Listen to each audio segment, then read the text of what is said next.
नमस्कार बंधु। अब हम चर्चा करेंगे मेटाबॉलिक सिंड्रोम के ऊपर। मेटाबॉलिक सिंड्रोम एक लाइफ स्टाइल डिसऑर्डर है और इसमें हमारी 5-6 कंडीशन ऐसी हैं जिन कंडीशंस में से अगर 3 कंडीशन होती हैं तो हम उसको मेटाबॉलिक सिंड्रोम बोलते हैं। तो मेटाबॉलिक सिंड्रोम में जो कंडीशंस हैं वो क्या क्या होती हैं? नंबर 1 हाइपरटेंशन, ब्लड प्रेशर अगर किसी का हाई है। नंबर 2 हाइपरग्लाइसीमिया, ये डायबिटीज।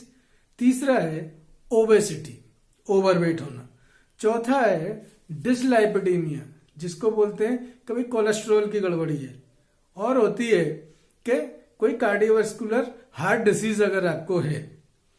और इसके अलावा एक पीसीओडी भी ऐसी बीमारी है जो कि लेडीज में होती है और जो पॉलिसिस्टिक ओवेरियन डिसीज होती है, अगर ये एक इसको भी जो है वो शामिल किया जाता है, क्योंकि जो ओबेस लेडीज होती हैं उनमें ये भी होती है। तो इनमें कोई से भी 3 या 3 से ज्यादा अगर कंडीशन एक साथ हैं तो हम उसको मेटाबॉलिक सिंड्रोम कहते हैं। बंधुओं, ये जो मेटाबॉलिक सिंड्रोम है ये क्या करता है?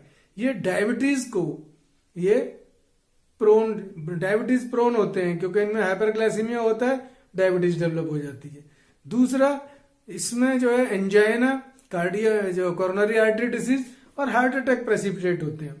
इसके बाद इन जो मेटाबॉलिक सिंड्रोम वाले जो हमारे पेशेंट्स हैं उनमें स्ट्रोक की बहुत ज्यादा संभावना रहती है कि स्ट्रोक डेवलप हो सकता है।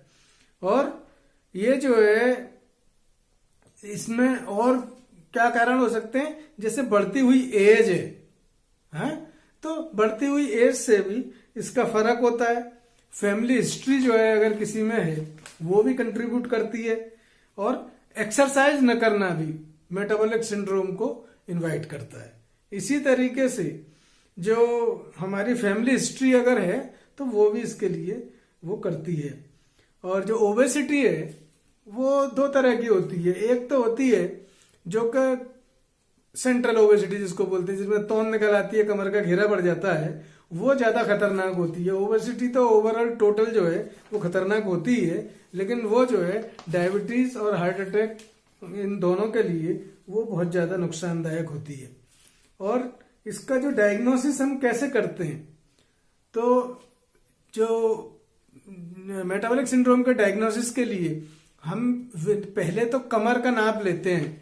अगर जो जेंट्स में कमर 40 इंच से ज्यादा है और लेडीज में 35 इंच से ज्यादा है तो वो जो है एक फैक्टर में आता है कि भाई ये एक फैक्टर है। दूसरा, जो हम कोलेस्ट्रॉल टेस्ट करते हैं, अगर हमारा ट्राइग्लिसराइड और ज्यादा है, कोलेस्ट्रॉल भी ज्यादा है और एचडीएल कोलेस्ट्रॉल कम है, तो ये भी हमारा जो है एक फैक्टर इसके लिए होता है मेटाबॉलिक सिंड्रोम के लिए। तीसरा, ब्लड प्रेशर अगर हाई है तो ये भी एक कंट्रीब्यूटरी जो है टेस्ट है इसका। और इसी तरीके से ब्लड शुगर हम कराते हैं, तो अगर मान लीजिए हाइपरग्लाइसीमिया है या डायबिटिक रेंज है, तो ये जो है इनमें से कोई से भी ये जो 5 चीजें हैं इनमें से अगर कोई सी भी 3 चीजें हमारी एबनॉर्मल है, या तो हमारा वेस्ट का सरकमफेरेंस ज्यादा है, या ट्राइग्लिसराइड ज्यादा है, या हमारा कोलेस्ट्रॉल लेवल बढ़ा हुआ है, या ब्लड प्रेशर बढ़ा हुआ है, कोई सी भी 3 चीज अगर इनमें है या इनसे ज्यादा हमारी डिस्टर्ब है, तो हम इसको मेटाबॉलिक सिंड्रोम डायग्नोस करते हैं। और ये आजकल जो हमारी लाइफ स्टाइल हो गई उसकी वजह से बहुत ही कॉमन हो गई है। कॉम्प्लिकेशन जो है मेटाबॉलिक सिंड्रोम के क्या होते हैं कि इनके जो है लॉन्ग टर्म कॉम्प्लिकेशन होते हैं, बहुत लंबे समय के लिए इसका प्रभाव हमारे शरीर के ऊपर पड़ता है। एक तो इससे एथेरोस्क्लेरोसिस डेवलप होती है। एथेरोस्क्लेरोसिस बोलते हैं जो चर्बी जमने की बीमारी है। हमारी जो खून की नलियां हैं, आर्टरीज हैं, उनमें ये जो है कोलेस्ट्रॉल जमता चला जाता है, प्लाक बन जाते हैं। उससे हमारे पैरों में, हाथों में, गले में, हर जगह, दिल में, सब जगह की नसों में ये जो है कोलेस्ट्रॉल जम जाता है, जिसकी वजह से पेरिफेरल आर्टीरियल डिसऑर्डर हो जाते हैं और स्ट्रोक भी हो सकता है, हार्ट अटैक भी हो सकता है। तो इवन जो है जो हमारी जो खून रुकने की जो पैरों की बीमारियां होती हैं वो भी डेवलप हो जाती हैं। इसी तरीके से जो हमारा हार्ट अटैक भी प्रेसिपिटेट हो सकता है, किडनी की डिसीज भी इससे डेवलप हो जाती है, स्ट्रोक भी डेवलप हो जाता है। इसी तरीके से एक बहुत कॉमन चीज आज हो गई है कि नॉन एल्कोहलिक फैटी लिवर, के जो लोग शराब नहीं पीते हैं उनमें ही फैटी लिवर बहुत है। आप 10 अल्ट्रासाउंड कराइए, 10 में से कम 5-6 अल्ट्रासाउंड ऐसे निकलते हैं जिसमें फैटी लिवर है। लेकिन ये फैटी लिवर भी इससे डेवलप हो जाता है मेटाबॉलिक सिंड्रोम की वजह से। हालांकि जो फैटी लिवर है वो ग्रेड 1 और 2 का फैटी लिवर होता है, वो आसानी से कंट्रोल हो जाता है। लेकिन अगर ग्रेड 3 और 4 का फैटी लिवर है तो वो आदमी के लिए बहुत ज्यादा नुकसानदायक होता है, और वो उससे जो है वो हेपेटाइटिस डेवलप हो जाती है, और फाइब्रोसिस होकर बाद में लिवर सीरोसिस भी डेवलप हो जाती है। तीसरा इससे क्या होता है कि भाई जो हमारे डायबिटीज के अगर डेवलप हो गई मेटाबॉलिक सिंड्रोम में, तो आंखें हमारी डैमेज हो जाती हैं, रेटिनोपैथी हो गई है, रेटिना जो है डैमेज हो गया, कभी जो है रेटिनल हेमरेज भी हो जाती है, नर्व डैमेज हो जाते हैं, तरह तरह की न्यूरोपैथी हो जाती हैं, और कभी कभी पैर भी कटवाना पड़ता है। अगर डायबिटीज हो गई, डायबिटिक फुट हो गया, तो ये भी इसका एक कॉम्प्लिकेशन होता है। लाइफ स्टाइल जो इसको किस तरीके से ट्रीटमेंट हम कैसे कर सकते हैं, इसका मैनेजमेंट कैसे किया जाए मेटाबॉलिक सिंड्रोम का, तो इसका मैनेजमेंट करने के लिए पहले तो सबसे पहले हमें अपना वेट कंट्रोल करना है। हमें कम से कम 10% वेट अपना इमीडिएटली घटा देना चाहिए। अगर मान लीजिए किसी का 60 किलो वजन, 70 किलो वजन है, तो अगर 10% घटाएंगे तो 7 किलो का वजन उसको जल्दी से जल्दी घटा लेना चाहिए। तीसरा, एक्सरसाइज। हमें अपने जीवन में एक्सरसाइज को महत्व देना चाहिए। कम से कम जो है 30 मिनट से 60 मिनट की एक्सरसाइज हफ्ते में 5 से जो है 6 दिन जरूर करनी चाहिए। अगर हम डेली एक्सरसाइज करते हैं तो इससे हमारा इंसुलिन रेजिस्टेंस कम होता है। हाइपरग्लाइसीमिया और डायबिटीज जो है होने की, जो प्री डायबिटिक स्टेज में है, तो उनका जो है डायबिटीज डेवलप नहीं होगी अगर वो एक्सरसाइज करते हैं। तीसरे, डाइट कंट्रोल है। डाइट कंट्रोल करने में ये है कि भाई कैलोरी कंट्रोल करेंगे, हाई फाइबर डाइट देंगे, चिकनाई कम लेंगे, साथ में एक्सरसाइज करेंगे, और जो है वजन घटाने की पूरी कोशिश करेंगे। तो उनमें क्या होगा कि जो हमारे जो कॉम्प्लिकेशन डेवलप होने हैं, ब्लड प्रेशर कंट्रोल में आएगा, हार्ट डिसीज कंट्रोल में आएगी, या डेवलप नहीं होगी, प्रिवेंशन हो जाएगा उसका।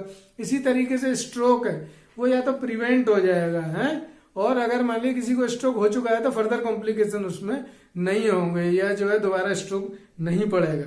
तीसरा है जो हमारी मेडिसिन है, ब्लड प्रेशर की, डायबिटीज की, और जो हार्ट की मेडिसिन है, उन सबको जो है बिल्कुल समय नियमित रूप से हमें लेना चाहिए, और अपनी चेकअप जो है वो रेगुलरली अपने फैमिली डॉक्टर से, स्पेशलिस्ट से कराते रहना चाहिए। तो अगर हम डाइट का, एक्सरसाइज का और इन सब का ध्यान रखें, साथ में हमें अपने जीवन में ये नियम बना लेना चाहिए, अपने लिए एक वर्क शेड्यूल बनाना चाहिए। कम से कम हम 2 घंटे अपने आप को दें, 1 घंटा अपने मानसिक स्वास्थ्य के लिए, आधा घंटा सुबह, आधा घंटा शाम भजन पूजा ध्यान के लिए, योग और मेडिटेशन के लिए हमें आधा घंटा सुबह, आधा घंटा शाम देना चाहिए, और 1 घंटा फिजिकल एक्सरसाइज के लिए अगर हम देते हैं, और कोई अच्छा साहित्य पढ़ें, कोई अगर हॉबी का जो वर्क है वो करें, तो ये हम अगर करते हैं तो इसका जो है मेटाबॉलिक सिंड्रोम को भी बहुत आराम से कंट्रोल करा जा सकता है, और फर्दर कॉम्प्लिकेशन से बचा जा सकता है। तो मेटाबॉलिक सिंड्रोम के पेशेंट्स का आउटलुक क्या है और इनका क्या भविष्य है? अगर मेटाबॉलिक सिंड्रोम के जो आउटलुक है वो बहुत अच्छा है, अगर व्यक्ति अपने आप को कंट्रोल करके रखता है, एक जो चीजें बताई गई हैं प्रिवेंशन के लिए कि भाई वेट रिड्यूस करता है, एक्सरसाइज करता है, मेंटल हेल्थ पे ध्यान देता है, कैलोरी कंट्रोल करता है, और पॉजिटिव थिंकिंग रखता है, तो उसमें जो है आउटलुक बहुत जो है अच्छा है, और आदमी जो है फर्दर जो कॉम्प्लिकेशंस हैं हार्ट डिसीज के, ब्लड प्रेशर के, डायबिटीज के, स्ट्रोक से, इन सबको और हार्ट अटैक से बचा जा सकता है। और लेकिन इसमें अगर हम कॉन्स्टेंटली मॉनिटरिंग करते हैं और अपना 6 मंथली 3 मंथली चेकअप डॉक्टर से, अपने फैमिली डॉक्टर से कराते रहते हैं, तो हम जो है इन सब चीजों को अगर कांस्टेंट मॉनिटरिंग करते हैं तो हम इसके फर्दर डेवलपमेंट से बच सकते हैं और मेटाबॉलिक सिंड्रोम को कंट्रोल कर सकते हैं। और अगर जो हमें प्रॉब्लम्स अराइज हो गई हैं उन प्रॉब्लम्स को भी हम कंट्रोल करके फर्दर जो है कॉम्प्लिकेशन से बच सकते हैं। तो क्या मेटाबॉलिक सिंड्रोम का प्रिवेंशन पॉसिबल है? Yes, metabolic syndrome is a preventable entity, इसको हम रोक सकते हैं। जो ऊपर बतलाए गए हैं इन सब साधनों से जो है मेटाबॉलिक सिंड्रोम को रोका जा सकता है। लेकिन अगर आप बिस्तर में ही पड़े रहेंगे, लेथार्जिक है, कुछ काम नहीं करना चाह रहे, दिन भर खाने पीने में लगे हुए हैं और अपना सो रहे हैं और कोई वो नहीं कर रहे हैं, तो फिर इसको नहीं रोका जा सकता है। तो इसमें नटशेल में क्या है, in brief, healthy diet, exercise, yoga and meditation and maintain healthy weight, ये इसकी जो है मेन टिप्स हैं। अगर हम इन चारों का ध्यान रखते हैं तो हम अच्छी